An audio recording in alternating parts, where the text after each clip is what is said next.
الحمد لله وكفى وسلام على عباده الذين اصطفى أما بعد فأعوذ بالله من الشيطان الرجيم بسم الله الرحمن الرحيم ألف لام میم۔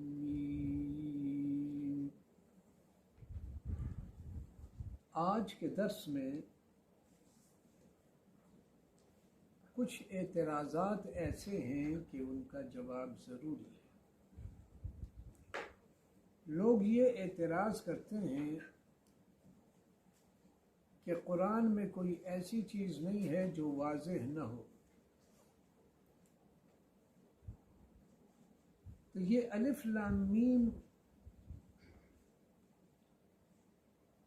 اس کے تو معنی ہمیں معلوم نہیں ہے، تو یہ کیوں قرآن میں آیا ہے؟ بعض چیزیں ایسی ہوتی ہیں کہ اس کی کوئی خاص وجہ ہوتی ہے۔ یہ اللہ تعالیٰ اس لیے لائے الف لام میم کہ جن لوگوں نے کہا تھا کہ یہ قرآن اللہ کی طرف سے نہیں ہے، حضور صلی اللہ علیہ وسلم عربی ہیں،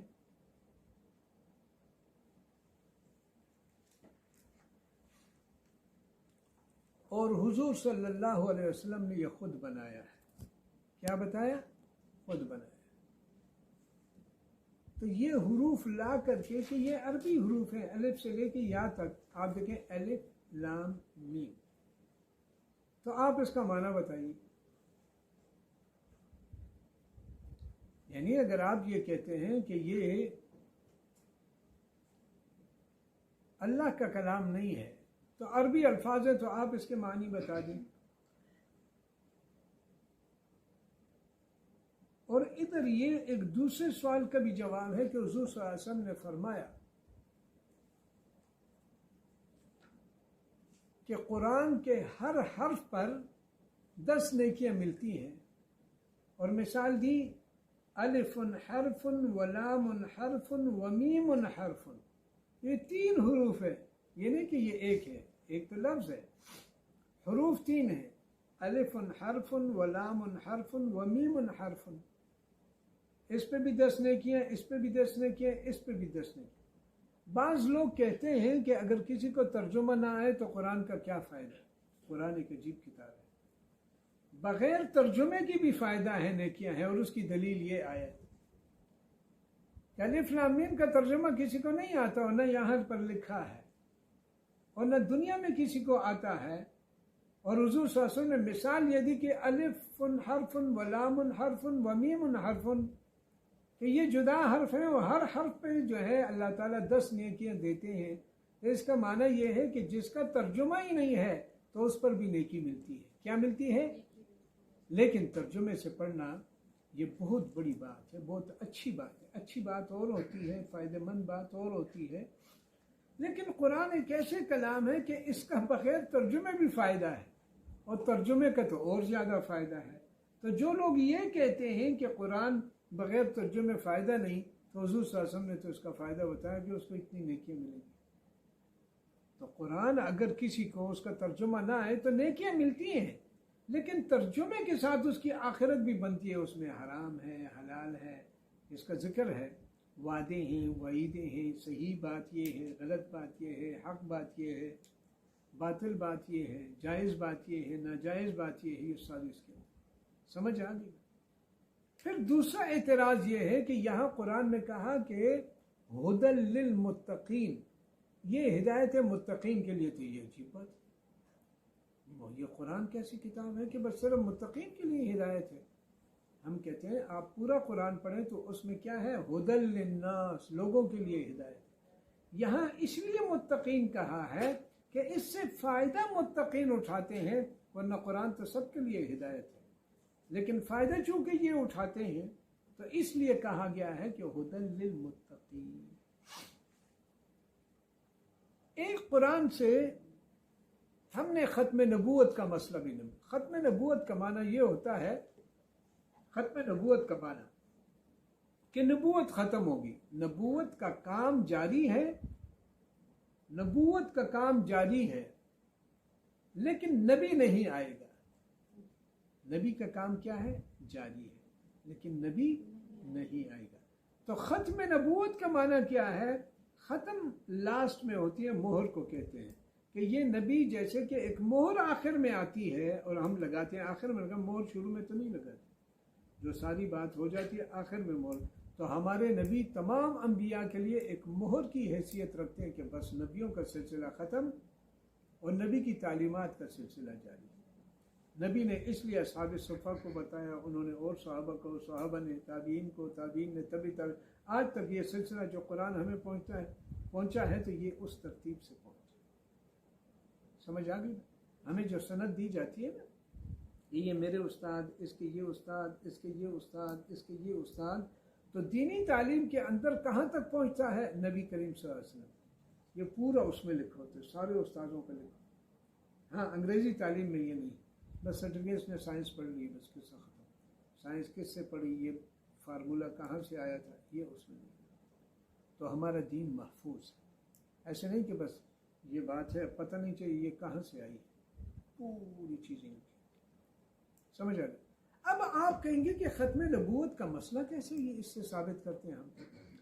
بات یہ ہے کہ قرآن میں ہے کہ متقی وہ لوگ ہیں والذین یؤمنون بما انزل الیک، کہ جو تجھ پر نازل ہوا اے نبی، تجھ پر محمد صلی اللہ علیہ وسلم، اس پر ایمان لاتے ہیں، وما انزل من قبلک، اور جو تجھ سے پہلے نازل ہوئی جیسے تورات ہے، زبور ہے، انجیل ہے، یہ چیزیں۔ تو معنی یہ ہے کہ اس میں یہ لفظ نہیں ہے کہ یؤمنون بما انزل من بعدک، تو بعد کا تو ذکر ہی نہیں ہے۔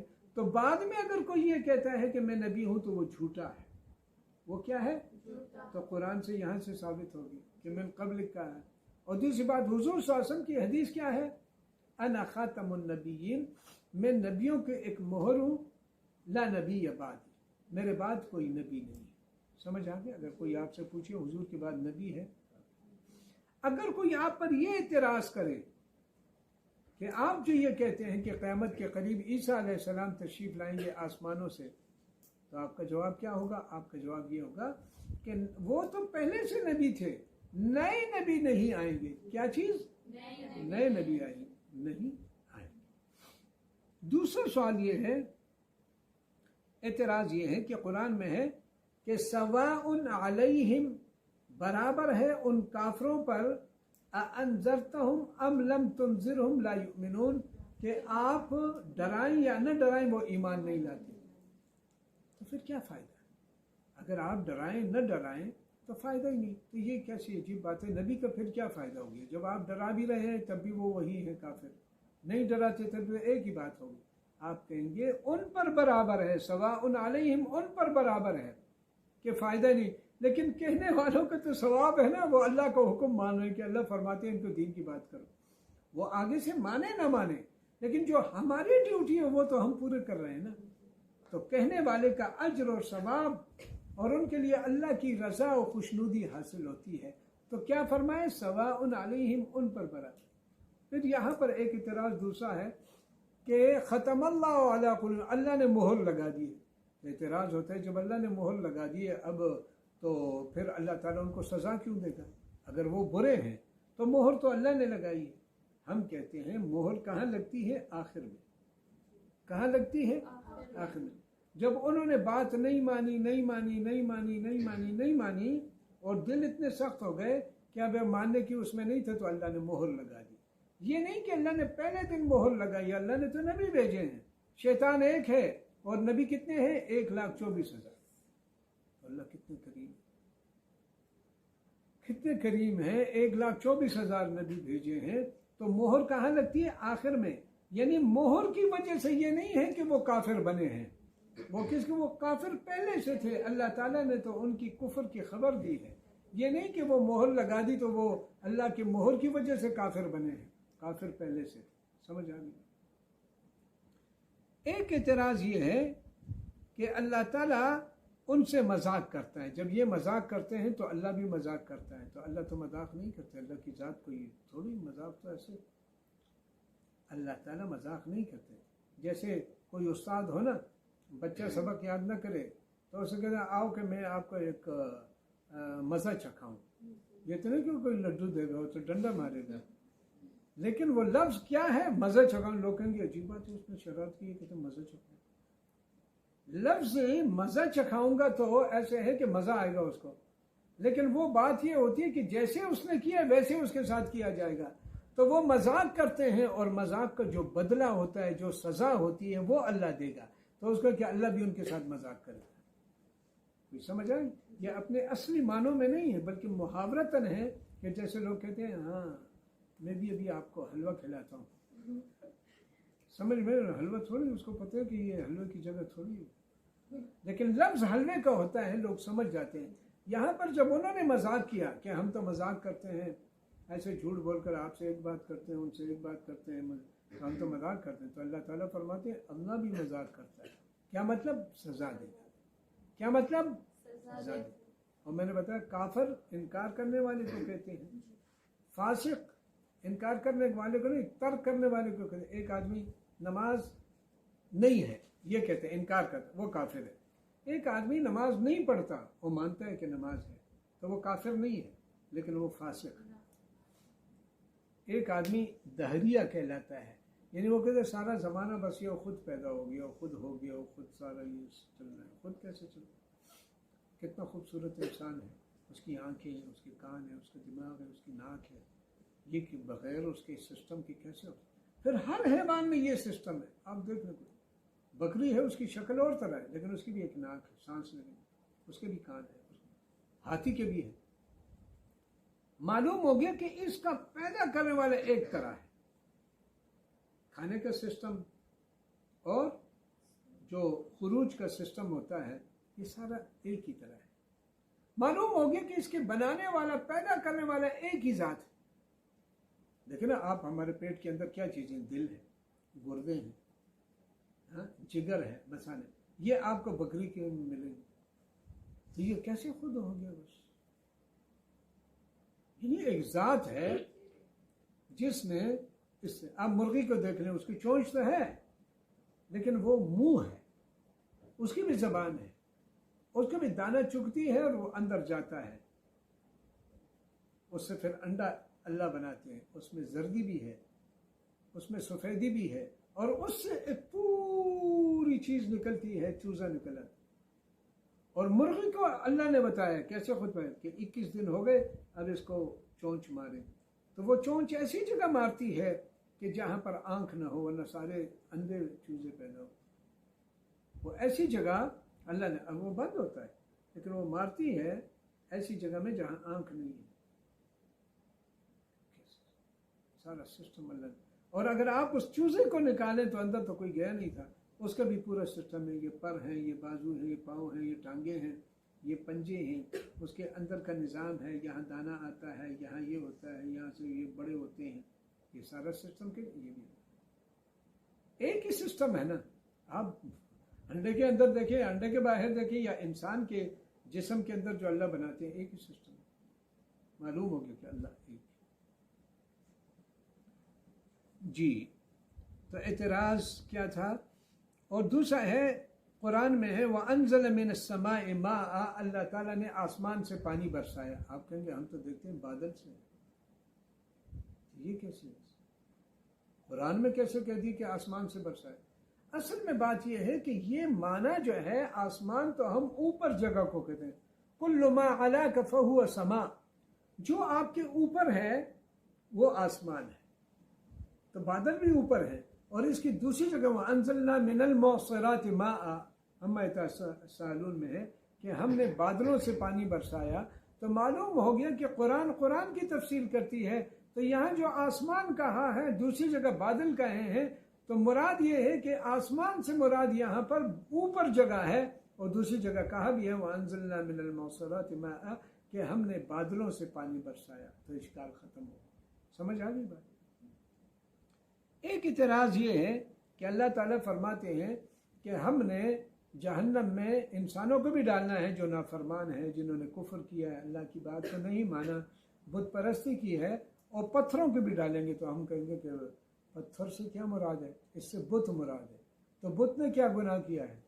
بت نے گناہ نہیں کیا ہے، لیکن اللہ تعالیٰ چونکہ جنہوں نے بتوں کو بنایا، تراشا، بیچا اور عبادت کی، اس کو سزا دینے کے لیے ان بتوں کو ڈالا کہ تاکہ یہ دیکھیں کہ جن کی ہم عبادت کر رہی ہے تو خود بھی ہمارے ساتھ جل رہے ہیں. کوئی سمجھ آ رہی ہے کہ نہیں آ رہی؟ تو اس لیے اللہ تعالیٰ نے یہ کیا ہے. دوسری جگہ یہ کہ جنتیوں کو پھل دیے جائیں گے جو ملتے جلتے ہوں. تو پھر کیا فائدہ؟ دنیا میں تو ہم نے یہ انار کھائے، یہ کھائے، وہ کھائے، اور آخرت میں بھی ملتے جلتے ہیں تو نہیں. صورتاً ایک جیسے ہوں گے لیکن مزے میں وہ مختلف ہوں گے. یہاں تک آیا ہے کہ جو ایک انار ہے، دیکھیں نا آج کل کا انار ہم کھائیں تو جو بھی مزہ ہے اس کا تو ایک ہی مزہ ہے نا، ہر دانے کا ایک ہی طرح ہے. لیکن جنت میں جو انار ہوگا اس کے ہر دانے کا مزہ علیحدہ ہوگا، ہر دانے کا مزہ علیحدہ ہوگا. تو یہ ہے کہ وہ ملتے جلتے ہوں گے صورتاً، شکلاً، لیکن مزے کے اعتبار کے، لذت کے اعتبار سے وہ جو ہے مختلف. ایک اعتراض یہ بھی ہے کہ وہاں پر عورتیں پاکیزہ ہوں گی، تو یہاں بھی تو عورتیں اگر نہا لیں اور عطر وطر لگا لیں اور تو پاکیزہ ہیں. ہم کہتے ہیں نہیں، یہ عورت ایسی ہے دنیا کی عورت کہ اس کے اندر اگر سر کو ایک ہفتہ دھو نہ کریں تو جوئیں ہیں. اگر وہ آنکھوں کو صاف نہ کریں تو یہاں پر آنکھوں کے یہاں صبح آ جاتی ہیں، اگر وہ نہ دھوئیں تو یہ گندگی آنکھوں سے نکل رہی ہے. ناک کے اندر بھی گندگی ہے. منہ کو اگر وہ برش نہ کریں، مسواک نہ کریں تو اس سے بدبو آئے گی. اس کے اندر پیٹ کے اندر جو ہے خون ہے. ایسے اس کی ماہانہ بیماریاں جو آتی ہیں، یہ ساری چیزیں ایسی ہیں کہ یہ ایک قسم گندگیاں ہیں. لیکن جنت کے اندر تو مطلق ہی کسی انسان کو گندگی نہیں ہوگی، نہ باتھ روم جائے گا نہ یہاں جائے گا.